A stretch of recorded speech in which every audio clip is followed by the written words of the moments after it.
오늘 제목이 포도원의 노래인데 그것은 2절에 있는 그날에 너희는 아름다운 포도원을 두고 노래를 부를지어다 하는 2절에서 따왔습니다.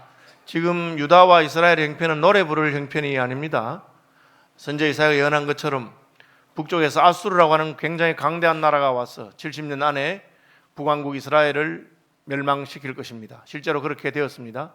남왕국 유다는 아수르에 이어서 바벨론에 의해서 멸망을 당하게 될 것입니다. 이스라엘과 유다의 모든 백성들은 잘난 사람들은 다 바벨론의 포로로 잡혀가고 못난 사람들은 남았고 또 인구 혼합 정책에 의해서 아수르와 바벨론에서 끌려온 사람들, 이주해온 사람들에 의해서 혼합된 그런 민족의 단일성이 훼손되는 그런 일이 있을 것입니다. 사실은 에레미야가 말한 것처럼 애통하고 애곡해야 될 때가 아니겠습니까? 그런데 아름다운 포도원을 두고 노래를 부를 것이다 그렇게 말하고 있습니다. 그 이유는 시점이 지금이 아니기 때문에 그렇습니다. 그날에 1절에 그날에 2절에 그날에 6절에는 후일에는 그리고 12절에도 그날에 13절에도 그날에 그렇게 되어 있습니다. 다시 말하면 선지자는 지금 현재 눈앞의 상황만을 보는 것이 아니고 오늘도 내일도 아닌 먼 훗날 그날에 일어날 일을 바라보고 있습니다. 아니 지금 당장 발등에 불이 떨어졌는데 먼 훗날의 일이 우리에게 무슨 의미가 있을까 그런 생각을 하기 쉬운데 선지자는 하나님의 백성들에게 눈앞의 일만이 아니라 앞으로 그 후에 일어날 일을 보라고 말씀하고 있습니다. 그 이유가 무엇입니까? 하나님은 영원하신 분이기 때문에 그렇습니다. 농부들은 먹을 양식이 떨어져도 내년에 심을 씨앗을 먹지는 않습니다. 그것마저 먹어버리면 끝나기 때문에. 그래서 굶주려도 씨앗을 남겨두었다가 봄에 씨앗을 뿌립니다. 그래야 그 다음 한 해를 살아갈 수 있기 때문에. 그래서 1년지기에는 막여수 곡이라 곡식을 심는 것이 1년에 제일 중요한 일이다 그렇게 말하고 있습니다. 그러나 1년지기에만 있는 것이 아니고 10년지기도 있고 100년지기도 있습니다. 10년지기에는 막여수목이라 나무를 심는 것은 수십 년을 두고 계획해야 하는 것이다 그렇게 말하고 있습니다. 100년지기는 무엇이겠습니까? 사람을 기르는 것이겠죠. 저는 최근에 우리나라가 선진국이 되고 국민소득이 3만 5천 불 넘어섰다는 소식을 듣고 굉장히 감사하고 감격해 했습니다. 정치적으로는 여야가 바뀌어가면서 대통령이 되었지만 그러나 그래도 우리나라는 지도자를 참 잘 만난 것 같다 그런 생각을 저는 하고 있습니다. 중국이나 북한이나 러시아의 지도자들에 비해서 우리나라 지도자들은 민주적이고 그리고 백성을 위하는 분들이 많이 세워진 게 아니겠는가. 우리나라가 이 자리에 이른 것은 하루아침에 된 것이 아닙니다. 우리 앞선 세대들이 땀을 흘리고 눈물 흘리면서 자녀들을 교육을 했고 그리고 해외 나가서 달러를 벌어와서 조국에 보내고 했던 그런 고통과 세월의 눈물의 세월이 있었기 때문에 그렇습니다. 그러므로 선지자는 당장의 형편을 보는 것이 아니고 그날에 일어날 일을 바라보고 있습니다. 그날은 어떤 날입니까? 여호와께서 그의 견고하고 크고 강한 칼로 날랜 뱀 리워야단 곧 꼬불꼬불한 뱀 리워야단을 벌하시는 날이고 바다에 있는 용을 죽이는 날입니다. 이 리워야단이라고 하는 말은 번역을 안 했어요. 그냥 그대로 히브리어 원어로 리워야단을 했습니다. 번역하기 쉽지 않기 때문에 뱀처럼 생겼습니다. 그런데 이것이 무엇일까? 우리가 생각하는 작은 뱀이 아니고 큰 뱀처럼 생긴 코끼리를 삼키는 그런 뱀이 있다고 하죠. 보아뱀이라고 합니다. 혹은 악어처럼 강가에 있으면서 그 껍질이 든든하고 튼튼해서 사냥꾼이 사냥할 수 없는 그런 날쌘 힘센 그런 어떤 괴물을 말하는 표현입니다. 실제로 리워야단이라고 하는 제목으로 책을 낸 사람들은 이 사람이 어찌할 수 없는 권력, 권세, 정부 그런 것을 말하기도 하고 있습니다. 성경학자들은 이 날랜 뱀과 꼬불꼬불한 뱀이 같은 것이냐 다른 것이냐를 놓고 논란이 있습니다. 우리말 성경에는 곧이라고 하는 말이 있어서 날랜 뱀 리워야단이 꼬불꼬불한 뱀 리워야단 같은 것처럼 되어 있지만 히브리어 원어에는 꼭 그렇게 번역할 수만 있는 것은 아닙니다. 그냥 날랜 뱀 리워야단, 꼬불꼬불한 뱀 리워야단, 바다에 있는 용이라고 되어 있습니다. 그래서 이게 뭘까 할 때 이것은 강을 말하는 것이라고 하는 분이 있습니다. 티그리스 강은 그 물살이 거세고 빠르기 때문에 날쌘 뱀처럼 그렇게 표현이 되고 합니다. 유프라테스 강은 강이 굽이가 많아서 꼬불꼬불한 뱀처럼 그렇게 표현되고 있습니다. 그래서 티그리스 강에 근거를 두었던 아수르 왕국, 유프라테스 강에 근거를 두었던 바벨론 왕국, 그리고 지중해와 홍해를 끼고 있던 애굽, 바다의 용은 애굽을 말하고, 날쌘 뱀은 티그리스 강에 있는 아수르를 말하고, 꼬불꼬불한 뱀 리오야다는 바벨론, 유프라테스 강에 있는 바벨론을 말한다, 그렇게 말하는 분들이 있습니다. 어쨌든 성경에서는 직접적인 해석은 없고 그 당시의 배경이라든지 역사를 보고 그렇게 해석하는 분들이 있는데, 성경에서 뱀이나 용이라고 하는 것은 하나님을 대적하는 강한 세력들을 흔히 표현합니다. 요한계시록에도 옛 뱀 곧 사탄이라, 바다에서 올라온 용이라, 그렇게 말하고 있습니다.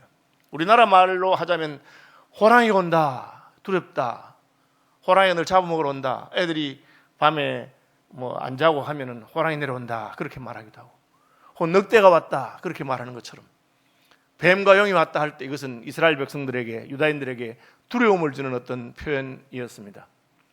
그래서 이것이 바벨론이든지 아수르든지 혹은 애굽이든지 작고 약한 나라 이스라엘과 유다를 둘러싸고 있는 주변의 강대한 세력들이 하나님의 백성들을 집어삼키는 것을 보고 두려운 마음으로 표현한 것이라고 할 수가 있습니다. 그런데 그들이 어떻게 된다고 말합니까? 그날에, 오늘도 아니고 내일도 아니지만 그날에 여호와께서 그의 견고하고 크고 강한 칼로, 하나님이 직접 칼을 들고 그들을 죽이실 것이라고 말합니다. 리오야다는 아까 말한 것처럼 악어처럼 등껍질이 단단해서 칼과 창이 들어가지 않는 짐승입니다.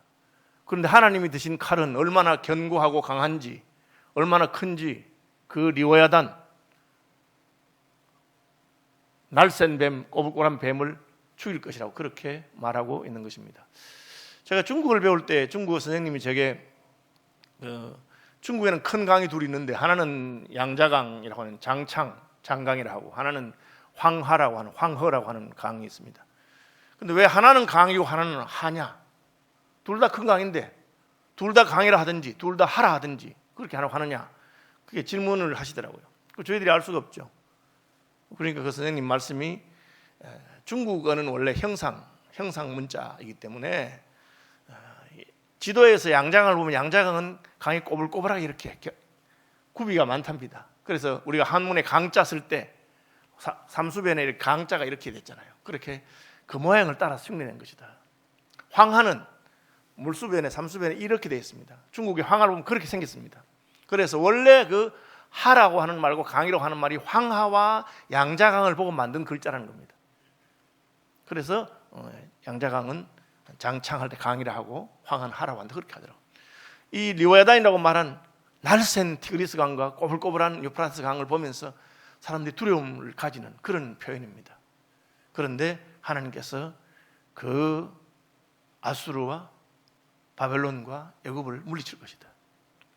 제가 전에 대형박물관에 가면은 아수르가 얼마나 그 정복한 민족들을 잔인하게, 그 왕들을 빨가벗겨서 끌고 가고 코를 꿰서 끌고 가고 왕비들을 빨가벗겨서 끌고 가고 그것을 돌에 새겨놓고 다른 민족들이 두려워서 떨도록 만든 것을 보았습니다. 지금도 우크라이나에 전쟁이 일어났는데, 참 우크라이나가 이게 작은 나라는 아니더라고요. 땅 넓이가 상당히 넓은 나라입니다. 그러나 그럼에도 불구하고 러시아에 비하면 작은 나라죠. 아주 강한 군대, 러시아가 탱크 부대를 몰고 들어왔습니다. 얼마나 두렵겠습니까? 싸우긴 하지만 앞이 캄캄하지 않겠습니까? 그러니까 대통령으로부터 시작해서 전 국민들이 그냥 도와달라고 지금 전 세계를 향해서 지금 요청을 하고 있습니다. 그런데 푸틴이 마음을 움직이지 않는 한 이게 전쟁이 빨리 끝나지 않을 것으로 생각됩니다. 저는 제 교단의 긴급 구호단 단장을 맡고 있는데 부총회장이기 때문에 이런 전쟁이 나거나 난리가 나면 그 지역의 백성들과 선교사님들의 위급한 상황을 도와주기 위해서 긴급 구호팀이 발동됩니다. 어제도 그 때문에 저희 선교부의 선교사들 가운데 그걸 담당하고 있는 멤버 케어 원장 이정근 선교사님하고 또 저하고 우크라이나에 우리 교단 선교사님 2분 계십니다. 그 중에 한 분하고, 그리고 우크라이나 사람 15만 명 이상이 루마니아로 도망을 가 있습니다. 루마니아 선교사님하고, 그리고 러시아에 있는 선교사님하고, 그런 분들이 줌으로 우리가 긴급하게 회의를 했습니다. 하는데 아주 그냥 난리가 아니라고 그럽니다. 우크라이나는 지금 난리가 아니고, 또 우크라이나에도 고려인들이 많이 있어서 고려인들도 많이 지금 탈출했고, 그 루마니아에서는 긴급하게 1년 동안 그 비자 없이 우크라이나 사람 받아주고 9개월 동안은 노동 허가 없이 노동할 수 있도록, 그래서 9개월 이상 노동하려면 새로 비자나 노동 허가를 받도록 그렇게 되어 있답니다. 15만 명이 왔는데 많은 사람들이 또 거기서 또 다른 곳으로 가고 있는 그런 상황이라서 루마니아에 있는 교회들이 그분들을 교회당에다 불러다가 이렇게 도와주고 하는 그런 상황에 대해서 이야기하고, 러시아는 지금 공격을 한 나라니까 명분이 전혀 없는데 러시아 선교사님은 그러나 형편은 러시아도 굉장히 어렵다고 합니다. 국민들이 전쟁하자는 게 아니고 지도자가 전쟁을 했기 때문에 그냥 러시아에 있는 외국인들도 굉장히 지금 어렵고 비행기가 거의 다 끊어지기 직전이라고 합니다. 그래서 송금도 지금 외환 송금이 언제 끊어질지 모르기 때문에 선교사들의 그 생활비를 한 달씩 보내주지 말고 몇 개월치 미리 보내주지 않으면 어떤 일이 있을지 모르겠다, 러시아 지역 책임자가 그런 말을 요청을 하는 것을 제가 듣고 있습니다. 어쨌든 강한 나라들은 리와야단처럼 혹은 용과 같이 두렵고 무서운 존재들입니다. 그런데 이사야 선지자가 말하기를 그 강한 나라를 물리칠 수 있는 더 크고 강한 분이 계신다. 그분이 누구냐? 그분이 바로 하나님이시다. 하나님께서 그분들을 꺾으실 것이다. 그렇게 말합니다. 이사야 선지자가 지금 눈앞에 아수르의 공격에서부터 시작해서 그 너머를 보고 있습니다. 예레미야 선지자는 지금 적들이 공격해와서 나라가 망하는 것을 놓고 애통하던 선지자입니다. 눈물의 선지자였습니다. 그러나 그 눈물로 끝이 나는 것이 아니고 그 다음 단계가 있다는 것입니다. 그 다음 단계는 무엇입니까? 하나님께서 이 강한 나라들을 꺾으실 것이다. 그리고 이 다음 단계를 본 선지자가 누굽니까? 다니엘입니다. 다니엘은 이미 나라가 망해서 바벨론의 포로로 잡혀갔습니다. 하나님께서는 다니엘을 통해서 장래에 일어날 일을 보여주었습니다. 다니엘서는 구약의 계시록과 같은 책입니다. 거기 보면은 느부갓네살 왕이 꿈을 꾸었는데 아주 무섭고 두려운 꿈을 꾸었습니다. 깨고 나니까 꿈이 기억이 안 나는 거예요. 바벨론은 점성술이라든지 꿈 해몽하기 박사들이 연구하는 학문이었습니다. 그 당시는 그것을 과학이라고 생각했기 때문에. 그래서 박사들을 불러서 내 꿈을 해몽해라. 그 박사들이 말씀해 주시면 해몽하겠습니다. 기억이 안 난다. 아니 꿈을 말씀해 주셔야지 해서 꿈을 말씀 안 해주고 어떻게 해? 내가 꿈을 기억해서 말해주면 너희들이 그냥 갖다 붙이려고 아무렇게나 해석하려고 그러지. 너희들이 내 꿈도 알아내고 해석도 알아내고 어떻게 하겠습니까? 불가능한 일이 아니에요. 그런데 하나님께서 다니엘에게 왕의 꿈과 해석을 같이 알려주었습니다. 그 꿈은 큰 신상을 본 것입니다. 다니엘은 꿈에 금신상을 보았는데 머리는 금으로 되어 있고 어깨와 가슴은 은으로 되어 있고 배와 넓적다리는 동으로 되어 있고 무릎과 발은 쇠로 되어 있는데 발과 발가락은 쇠와 흙이 섞여 있는 것을 보았습니다. 그리고 사람의 손으로 하지 않은 돌멩이가 하나 큰 바위에서 떠져 나왔는데 사람의 손으로 떠지 않은 돌이 와서 그 신상을 두드리는데 그 돌멩이에 의해서 금과 은과 동과 쇠로 만들어진 그 신상이 다 부서지고 가루가 되고 돌이 천하에 가득한 꿈을 꾸게 된 것입니다. 그것은 무슨 해석입니까? 금머리는 바벨론 제국을, 그 은로 된 가슴과 팔은 메데와 페르시아 제국을, 그리고 배와 넓적다리는 헬라 제국을, 그리고 무릎과 발은 쇠로 되어 있는데 로마 철혈 왕국 로마 제국을, 그리고 발과 발가락이 쇠와 흙으로 된 것은 로마 제국을 이어받은 유럽의 나라들이 사상과 이념이 달라지고 여러 민족이 섞여 있는 것을, 섞여 있지만 하나가 되지 못하는 것처럼 쇠는 쇠대로 그리고 흙은 흙대로 노는, 그리고 마지막 때에 돌멩이 하나가 와서 그걸 다 붙들리는 것은 하나님의 나라가 세워지는 것에 대한 이야기입니다. 이사야는 다니엘보다는 먼저 시대이기 때문에 그건 못 봤지만 어쨌든 강대한 나라들을 하나님께서 물리치는 것을 보았습니다. 그 나라가 아무리 강하지만 영원하지 아니하고 다른 나라가 다른 나라 이어가는데 마지막 때에 하나님의 나라가 이 모든 나라를 물리칠 것입니다. 그것을 보고 이사야 선지자는 노래하라고 말하고 있습니다. 언제 노래 부릅니까? 기쁠 때 노래 부르죠. 슬플 때는 탄식하는 것입니다. 예레미야는 실제로 탄식하고 애통하라고 말했고 이사야 선지자는 노래하라고 합니다. 왜? 하나님께서 이스라엘의 대적들을 다 물리칠 것이고, 그리고 이 2절의 포도원, 너희는 아름다운 포도원을 두고 노래 부를지어다. 이 포도원이라고 하는 것은 구약 성경에서 이스라엘 백성, 이스라엘 민족을 말합니다. 하나님이 이스라엘 백성과 이스라엘 민족을 포도원과 같이 아름답게 만드실 것이라. 포도원이 아름다운 것만 아닙니다. 포도원이 황폐해지기도 하고 극상품 포도를 심었는데 덜 포도가 나서 하나님 마음이 상하기도 합니다. 그런 이야기도 이사야서에 나오고 있습니다. 그런데 지금은 아주 아름다워졌다는 것입니다. 여러분, 우리나라에는 포도원이 그렇게 많지는 않지만 있긴 있습니다. 제가 영동에 가보니까 와이너리라 그래서 포도원에서 포도농장, 포도주를 하는 그런 것들이 있더라고요.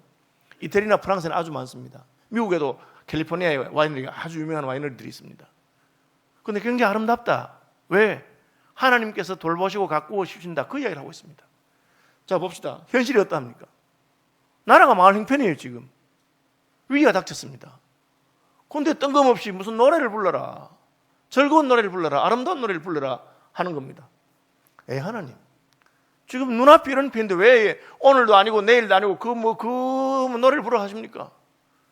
우리는 현실이 어떠하든지 소망을 가지고 기뻐하고 찬송할 수 있는 사람이다. 그래봤자 나하고는 아무 상관없는 거 아니겠어요? 우리가 길어야 100년 사는데 그런 먼 장래의 이야기를 왜 하십니까? 실제로 이사야가 예언한 많은 것은 이사야 시대에서부터 700년, 800년 지나서 예수님이 오신 다음에 비로소 성취된 것들입니다. 그런데 왜 그렇게 말합니까? 여러분, 하나님이 영원하신 분이기 때문입니다. 하나님만 영원하신 분이 아니고 하나님은 우리 인생이 땅에서 사는 것은 100년밖에 안 되지만 하나님을 믿는 자에게 영원을 살게 하시겠다 약속하시기 때문에 그렇습니다. 하나님은 이것이 끝이 아니라, 이 땅의 삶이 끝이 아니라 이 우주와 세계를 통치하신 하나님께서는 영원하신 분이고 내가 너희에게도 영생을 주어 이 땅의 것에 함몰되지 아니하고 영원 세계와 종말을 넘어서는 것을 바라보는 그런 믿음을 주고 그것을 누리게 하겠다. 주와 함께 영원히 왕노릇 할 것을 소망하고 있기 때문에 그런 것을 준 것입니다. 여러분, 우리가 오늘날 살아가는 인생이 힘들고 어려울 수가 있습니다.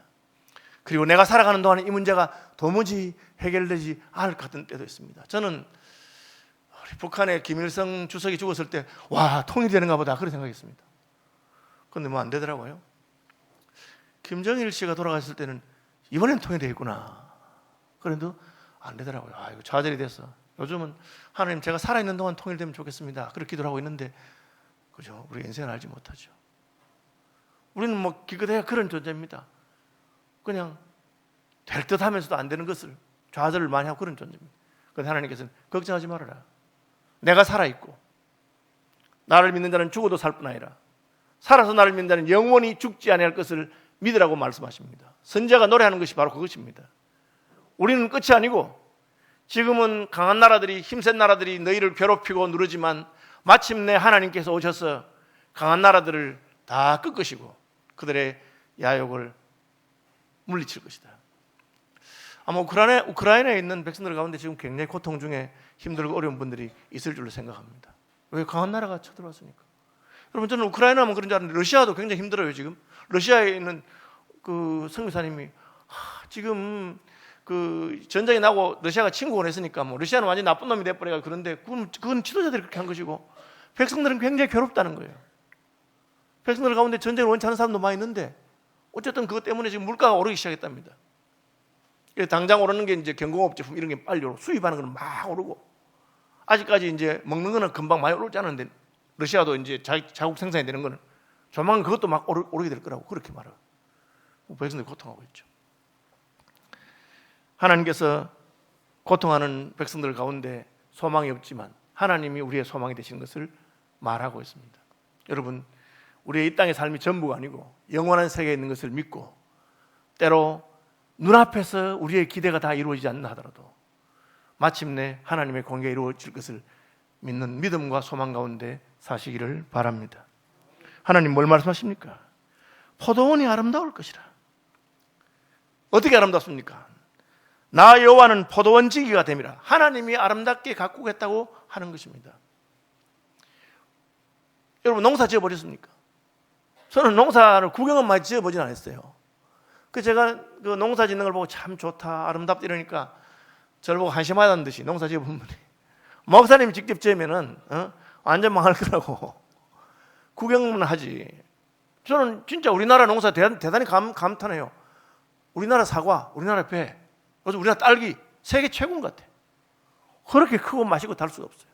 그런데 그런 농산품이 나오기 위해서는 농부가 얼마나 수고하고 애를 쓰는지 모른다고 합니다. 농작물은 농부의 발자국 소리를 듣고 자란다, 그렇게 말하더라고. 하나님 그렇게 말합니다. 단순히 품종이 좋았어, 잘나서가 아니라 하나님께서 포도원 지기가 되셨어. 북을 돋우고 잡초를 제거하고, 오늘 본문에 보면 물을 주고 밤낮으로 간수하고 찔레와 가시가 있으면 그것을 불사르고, 그렇게 하겠다는 것입니다. 포도는 식물입니다. 찔레가 나고 가시가 나고 여우가 포도원을 헐 때 아무것도 할 수 없어요. 가만히 있어야 되니까. 누가 해줘야 됩니까? 농부가 그것을 하는 것입니다. 하나님께서는 내가 이스라엘 백성을 포도원으로 삼고 그 포도원 지기에 대해서 이 포도원이 아름다운 포도원이 되도록 만들겠다고 하는 것입니다. 우리가 예수 믿고 구원받은 다음에 다시 타락해서 지옥 갈 수 있느냐? 장로교에서는 갈 수 없다고 주장합니다. 우리가 생각할 때는 얼마든지 타락할 수 있을 것 같아요. 믿다가 타락한 사람이 많이 있잖아요. 그런데 왜 그렇게 말씀하시느냐? 우리에게 주어진 믿음이 우리의 것이 아니고 하나님의 은혜로 우리에게 주신 것이기 때문에 그 이야기를 하는 것입니다. 실제로 이스라엘 포도원은 극상품 포도를 심었지만 덜 포도를 생산하는 그런 것 때문에 하나님의 마음을 상하게 한 적이 여러 번 있었습니다. 그러나 이사야는 그날에는, 마지막 때에는 하나님의 천년대계와 하나님의 영원대계가 이루어지는 그때는 포도원이 아름다울 것이라. 중간에 가시가 나고 찔레가 나고 여우가 헐고 그런 일이 있음에도 불구하고 하나님이 물을 주고 가꾸어서 마침내 아름답게 만들 것이다. 그것이 이사야가 바라본 것입니다. 우리의 구원이 확실한 것, 그것을 우리는 예정설이라고 합니다. 왜 확실합니까? 하나님이 은혜로 우리를 붙들고 계시기 때문에. 신약에 가면 그것이 분명합니다. 예수께서 아버지께서 내게 주신 자는 내가 하나도 잃어버리지 않겠다. 누가복음 15장에 돌아온 탕자 비유를 하면서 세 번째 비유가 뭡니까? 양 100마리를 가진 사람이 양 한 마리를 잃어버렸는데 100마리 중에 한 마리는 1% 아닙니까? 그런데 그 한 마리 때문에 밤새도록 찾아다니다가 찾아와서는 어깨에 메고 돌아온다. 그 비유의 뜻이 무엇이냐? 하나님께서는 사소한 것 하나라도 결코 놓치지 않겠다. 살아가다 보면 우리는 나 같은 것이 무슨 교회에 무슨 힘이 되겠는가? 하나님이 나 같은 것에 신경을 쓰시겠는가? 이제 우리 3월 9일 날 국민투표 했으니까 내 한 표가 무슨 중요하겠는가? 그런 생각을 많이 할 수 있습니다. 그러나 하나님은 그렇지 않다는 것입니다. 하나님께서는 자기 백성을 하나하나를 다 알뜰하게 챙길 것이다, 그렇게 말하고 있습니다. 12절에 보시면 창이라는 하수, 이 유프라테스 강입니다. 창이라는 하수에서부터 애굽 시내까지 과실을 떠는 것 같이 너희를 하나하나 모으시리라. 하나님이 구원하실 때는 우리 하나하나를 다 챙겨서 책임지시겠다. 우리 하나하나가 잘못되면 하나님이 다시 가시를, 찔레를 불태우고 하면서 마침내 그들을 다 불러 모아서 아름답게 만들어 주시겠다. 이것이 무엇입니까? 하나님의 의지인 것입니다. 그것이 하나님의 계획입니다. 그리고 마침내 하나님께서 그것을 이루실 것입니다. 우리가 살아있는 동안에 우리의 영광스러운 모습을 보지 못해도 하나님께서는 우리를 마침내 거룩하게 만드셔서 성화하시고 영화스럽게 하실 것이고, 하나님의 나라가 이 땅에 오셔서 하나님의 거룩한 통치가 임하는, 하늘로부터 새 예루살렘이 이 땅에 임하는 것을 보여줄 것입니다. 참 우리나라는 그래도 비교적 지도자들 잘 만나서 우리나라가 이만큼 잘 살게 된 그런 나라입니다. 땅에 있는 어떤 나라들은 참 지지리도 복이 없어서 지도자를 잘 만나서, 저는 아프리카에 있는 나라들 가운데 우리 주변의 아시아의 나라들 가운데서도 한때 우리보다 잘 살던 나라들이 지금은 너무 고통한 나라들이 많이 있지 않습니까?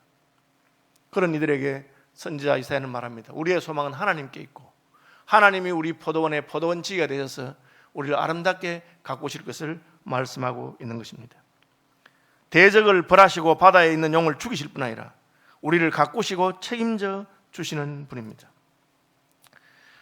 더 놀라운 사실은 5절입니다. 그리하지 아니하면 내가 그것을 밟고 모아 불사를 것인데, 그것이 싫다면 그 뜻입니다.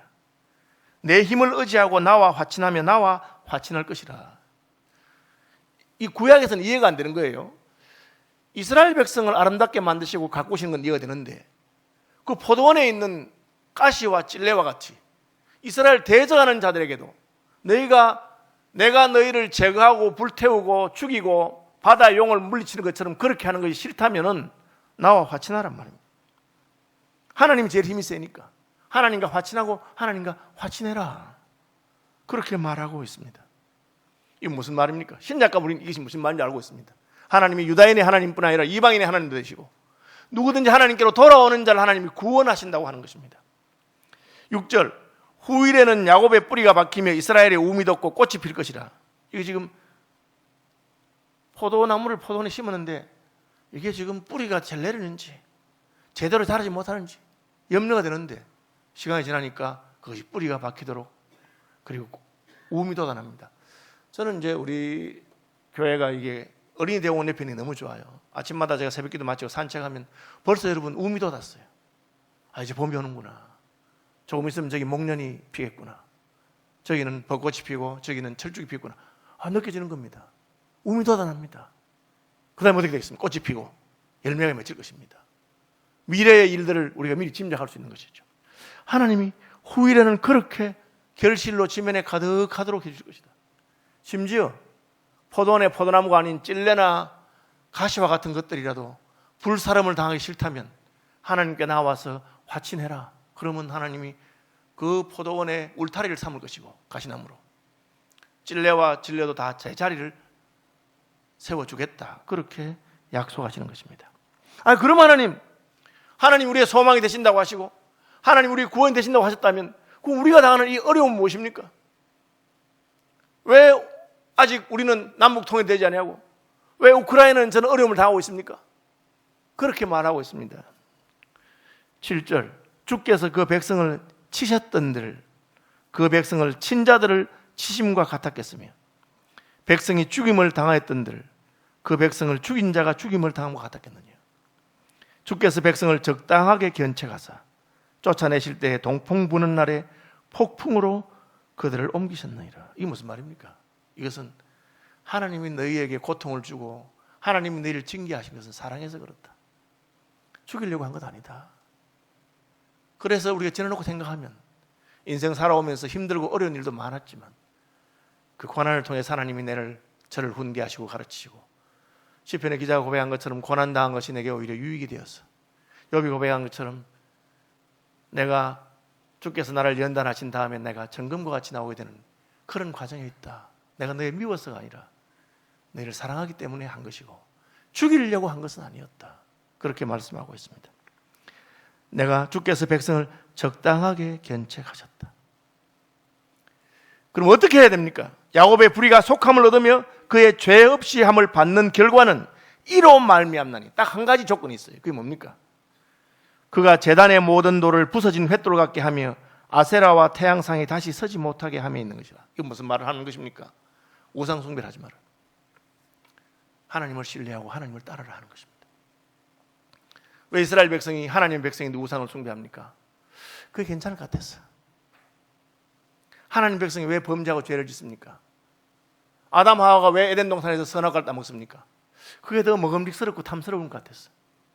그런데 선자가 말하는 것은 무엇입니까? 아니라 그것이 좋아 보였지만 사실은 망하는 길이라.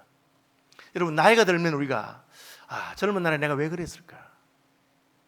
왜 그랬을까? 그게 내게 좋은 줄 알고 그랬는데 후회되고 잘못인 것을 깨닫는 게 있습니다. 내가 그때 돈 몇 푼 때문에 친구하고 원수 지는 것이 아닌데 그 사소한 것 때문에 감정 때문에 가족과 싸우는 것이 아니었는데 그런 마음이 들게 됩니다. 여러분 하나님께서는 우리에게 세월이 지나면 하나님만을 섬기는 것이 더 옳았던 것을 가르칩니다.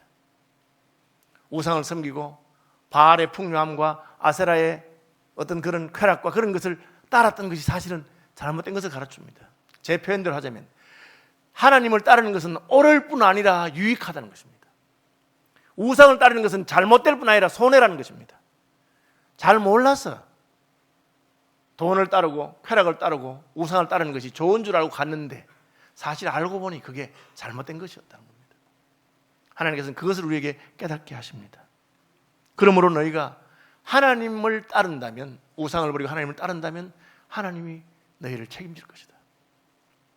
여러분 이사야 선지자는 우리보다 2700년 전의 사람이지만 장래일을 바라보고 위기 앞에서 그 위기를 넘어서는 하나님의 구원과 하나님의 축복을 노래한 사람입니다. 우리도 길어야 100년을 사는 이 땅의 인생이지만 하나님의 구원과 소망을 종말에 하나님의 비전을 바라보는 믿음의 사람들이 되시기를 바랍니다. 여러분, 나라와 민족을 위해서 기도하시고 대통령 선거 투표 열심히 하시고 결과에 대해서 너무 낙심하거나 걱정하거나 그렇게 하지 마십시오. 저는 우리를 구원하시는 분은 하나님이신 것을 믿습니다. 우리나라가 뭐 때로는 이렇게 되고 저렇게 해도 그래도 기도하는 교회들이 많이 있고 하나님이 우리를 불쌍히 여기신 줄 믿습니다. 저는 애국가 너무 좋아하는데 하나님이 보호하사 우리나라 만세입니다.